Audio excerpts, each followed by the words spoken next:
Adaptations in the endocrine system. Although organs such as muscle and connective tissue are the ultimate targets of most resistance training programs, many adaptations occur with the endocrine system as well. These changes are related to changes in the target organs and the toleration of exercise stress. The potential for adaptation in the endocrine system is great, with so many different sites and mechanisms that can be affected.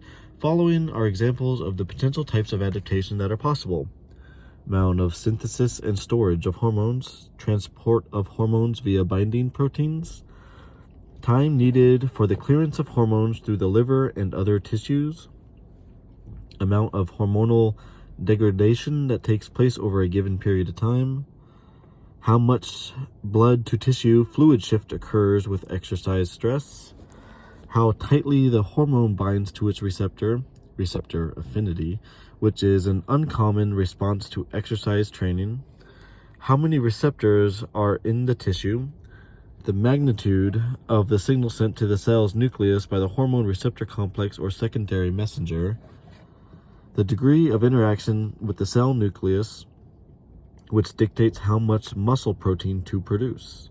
The hormones are secreted in response to a need for homeostatic control of the body. The endocrine system is part of an overall strategy to bring physiological functions back to the normal range. These homeostatic mechanisms, controlled by the endocrine system, can be activated in response to an acute immediate resistance exercise stress, or can be altered after a period of chronic, over longer periods of time, resistance training. The mechanism that mediates acute homeostatic change in the acute resistance exercise stress typically is a sharp increase or decrease in hormonal concentrations to regulate a physiological variable such as glucose level, or a more subtle increase or decrease usually occurs in chronic resting hormonal concentrations in response to resistance training. For example, the subtle increase in testosterone over the course of a resistance training program may help to mediate changes in protein synthesis, thus leading to increased muscle fiber size. The primary anabolic hormones. The primary anabolic hormones involved in muscle tissue growth and remodeling are testosterone, growth hormone, and insulin-like growth hormone.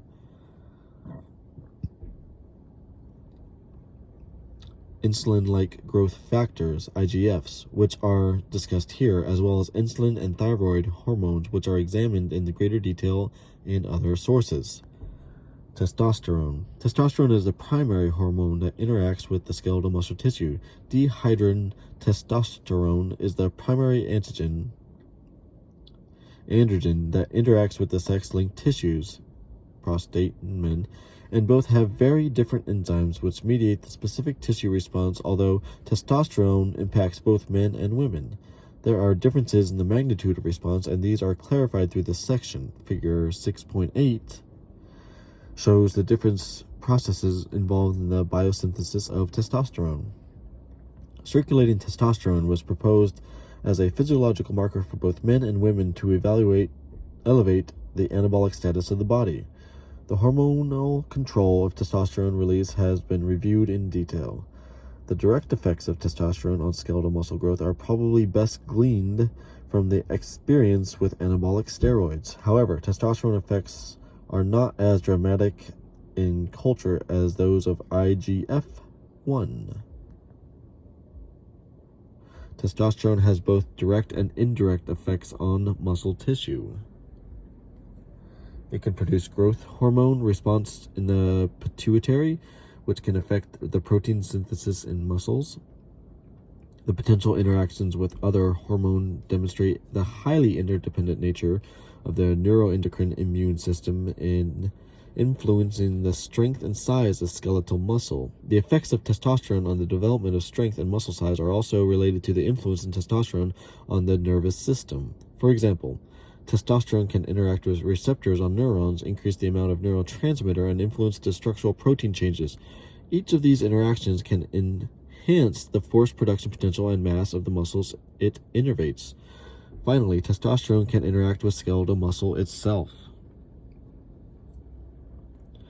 Following secretion from the testes of men and the ovaries and adrenal glands in women, testosterone is transported to target tissue by the transport protein, sex hormone binding globulin, after which it associates with the membrane-bound protein or cytosolic receptor it activates, and subsequently migrates to the cell nucleus, where interaction with the nuclear receptors on the DNA take place, resulting in protein synthesis. Increases in peripheral blood concentrations of testosterone have all been observed in men during the following many types of high-intensity aerobic endurance exercise as well as resistance exercise. Some preliminary data shows small testosterone increases in women after resistance exercise. Variations in testosterone cellular actions consequent to the resistance exercise thus may be attributed in differences in the cell membrane, perhaps because of the forces placed on membranes with resistance exercise, or to different feedback mechanisms sending signals to the higher brain centers. Higher levels of testosterone feeding back the brain to decrease luteinizing hormone secretion. Furthermore, receptor interactions may be quite different under different exercise conditions due to the differential in force on the membrane. High-intensity aerobic exercise can cause a dramatic catabolic tissue response, and increase in testosterone may be related thus to the need for protein synthesis to keep up with the protein loss. Hypertrophy does not typically take place with aerobic endurance training.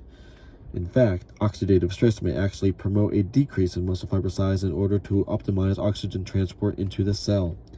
Without the proper exercise stimulus, the cellular mechanisms that mediate muscle fiber growth are not activated to the extent that hypertrophy occurs.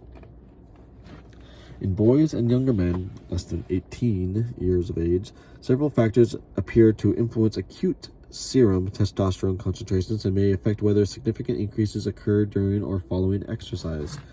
Interdependently or on various combinations, several exercise variables can increase serum testosterone concentrations. Large muscle growth exercises, deadlift, power cleans, squats, heavy resistance exercise, 85 to 95% of one repetition maximum, 1 RM, moderate to high volume of exercise achieved with multiple sets, multiple exercises, or both. Short rest intervals, 30 seconds to 1 minute, 2 years or more of resistance training experience. Increases in serum total testosterone in men are evident when blood is sampled before the immediately after exercise protocols that use very large muscle groups, deadlifts, but not bench presses.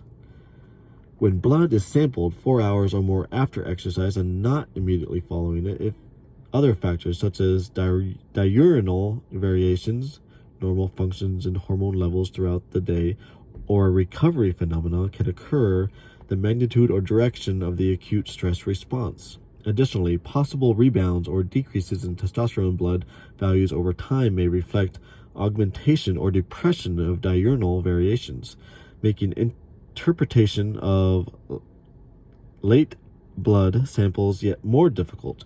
Recent evidence demonstrates that acute resistance exercises do not appear to affect the diurnal changes in testosterone. Unpublished laboratory results. In men, testosterone values are typically highest in the morning and drop with time throughout the day. This may make increases in morning easier, but exercise-induced increases later in the day more effective for increasing overall testosterone concentrations over an entire day. Women have much lower concentrations and little variation over the day. However, limited data are available to support this contention, and recent work has shown no increase in PM testosterone concentrations in some cases. Unpublished laboratory results. This area requires further study, but preliminary data fail to support training theories proposed by the former Eastern Bloc countries, alluding to the endogenous testosterone as an important effect with multiple training sessions per day. Unpublished observations, W.J. Kramer, S.J. Fleck, and M.H. Stone. A wide variety of exercise protocols have been shown to elicit increases in men's testosterone in response to acute exercise stress. Any lack of change can typically be attributed to one of the previously discussed factors, size of muscle group or intensity. Fahey et al. were unable to demonstrate significant increases among high school-aged males in serum concentrations of total testosterone, perhaps due to the non-responsiveness of cells and testes in young males. A report by Kramer et al. Indicates that increases may occur if the resistance training experience of high school-aged males, 14 to 18, is 2 years or more. In another study, Kramer et al., it was shown that untrained men require a few workouts before they can achieve an exercise-induced increase in testosterone. Such data support the possibility that resistance training may alter the physiological release or concentrating mechanisms, tolerance times, and plasma volume shifts of the hypothalamic pituitary testicular axis hormones from the brain stimulate the testes to produce and secrete testosterone in younger men and untrained men. A recent study with 60 younger women showed a small but significant increase in serum testosterone. This is unpublished laboratory response in response to 6 sets of 10 RM squats. More advanced resistance exercise programs for younger children have become acceptable in both the scientific and medical communities. Such programs may be effective in causing changes in the testosterone secretion pattern in boys. The consistent use of a wide range of advanced protocols may influence the response to testosterone even in young boys less than 13 or greater than 13 and less than 17 years of age. Exactly how this is related to puberty growth and development remains to be studied.